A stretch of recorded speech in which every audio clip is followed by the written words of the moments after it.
రాజకీయాల్లో శాశ్వత మిత్రులు, శాశ్వత శత్రువులు ఉండరంటారు. సరిగ్గా కాపు రామచంద్రారెడ్డి విషయంలో అదే జరుగుతోందా?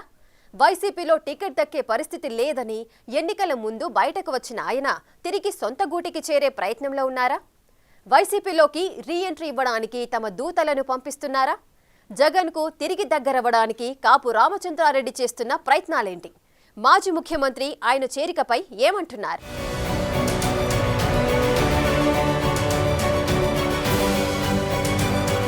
కీలక నేతలు పలువురు తమ దారి తాము చూసుకుంటున్నారు. పార్టీ అధికారంలో ఉన్న సమయంలో పదవులు అనుభవించిన నేతలంతా ఇప్పుడు సైలెంట్ అయ్యారు. పార్టీ నుండి వెళ్లేవారు తప్పిస్తే పార్టీలోకి వచ్చే నేతలెవరూ కనిపించడం లేదు. ఇలాంటి పరిస్థితుల్లో గత ఎన్నికల ముందు వైసీపీకి గుడ్ బై చెప్పిన సీనియర్ నేత కాపు రామచంద్రారెడ్డి పార్టీలోకి రీఎంట్రీ ఇవ్వడానికి పావులు కదుపుతున్నారంట.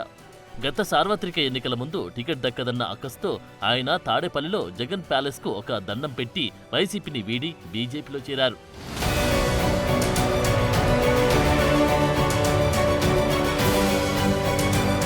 అనంతపురం జిల్లా రాయదుర్గం నియోజకవర్గం నుంచి 3 సార్లు ఎమ్మెల్యేగా కాపు రామచంద్రారెడ్డి విజయం సాధించారు.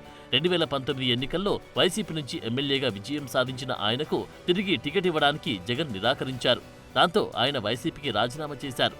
కాంగ్రెస్లోకి వెళ్లేందుకు ప్రయత్నించారు. కానీ రాష్ట్రంలో కాంగ్రెస్ పరిస్థితి ఏమాత్రం మెరుగుపడకపోవడం, అదే సమయంలో బీజేపీ, టీడీపీ, జనసేన పొత్తు కుదరడంతో ఆయన బీజేపీలోకి ఫిరాయించారు. గత ఎన్నికల్లో ఏపీ ఐఐసీ కార్పొరేషన్ చైర్మన్ గా ఉన్న మెట్టు గోవిందరెడ్డి వైసీపీ తరపున రాయదుర్గం నుంచి పోటీ చేసి ఓడిపోయారు. టీడీపీ నుంచి కాల్వ శ్రీనివాసులు అక్కడి నుంచి విజయం సాధించారు.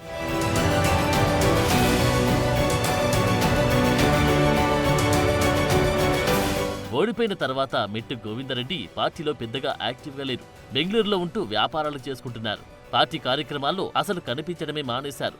దాంతో వైసీపీ క్యాడర్ తీవ్ర నిరాశలో మునిగిపోయింది. సరిగ్గా ఇదే అంశం కాపు రామచంద్రారెడ్డికి కలిసి వచ్చింది. బీజేపీలో ఉన్నా సరే కాల్వ శ్రీనివాసులను కాపు రామచంద్రారెడ్డి ఏదో రకంగా ఇబ్బంది పెట్టి ప్రయత్నం చేస్తూనే ఉన్నారంట.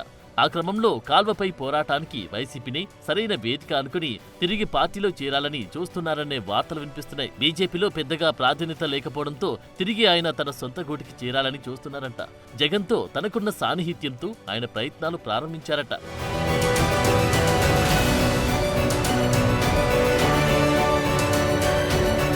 రాయబారంగా కొంతమంది దూతలను కూడా జగన్ వద్దకు పంపించారంట కాపు రామచంద్రారెడ్డి లింగాయత్ సామాజిక వర్గానికి చెందిన వ్యక్తి. దీంతో తన సామాజిక వర్గంలోని 12 మంది స్వామీజీలను జగన్ వద్దకు పంపించి రాయబారం నడిపారట. ఎలాగైనా కాపుని తిరిగి వైసీపీ పార్టీలో చేర్చుకోవాలని జగన్ మీద ఒత్తిడి తెచ్చారట. తమ సామాజిక వర్గంలో ఉన్న ఏకైక బలమైన నాయకుడు ఆయననని జగన్ దగ్గర స్వామీజీలు చెప్పారట. ఎలాగైనా సరే వైసీపీలో చేర్చుకుని రాయదుర్గం ఇన్ఛార్జ్ బాధ్యతలను ఇచ్చేలా ఒప్పించే బాధ్యతలను ఆ స్వామీజీలకు అప్పచెప్పారట కాపు.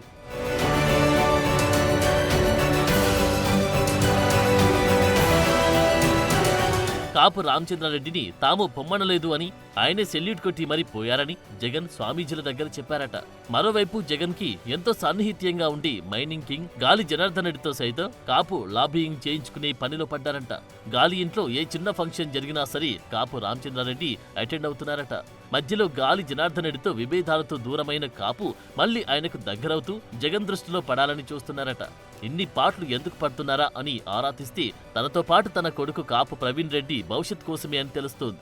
చిన్నగా వైసీపీలోకి తను చేరి ఆ తర్వాత తన కొడుకు భవిష్యత్ గురించి కూడా ఆలోచించాలని ఇన్ని తిప్పలు పడుతున్నారట.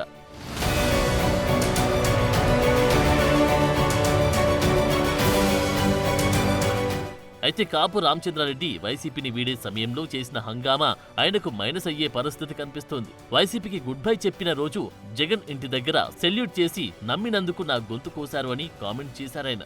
సరిగ్గా అవే ఇప్పుడు పార్టీలోకి తీసుకోవడానికి అడ్డంకిగా మారాయంట. జగన్ కూడా రాయబారానికి వచ్చిన స్వామీజీల దగ్గర ఆ విషయాన్ని వత్తి మరీ చెప్పారంట. చూడాలి మరి ఏం జరుగుతుందో.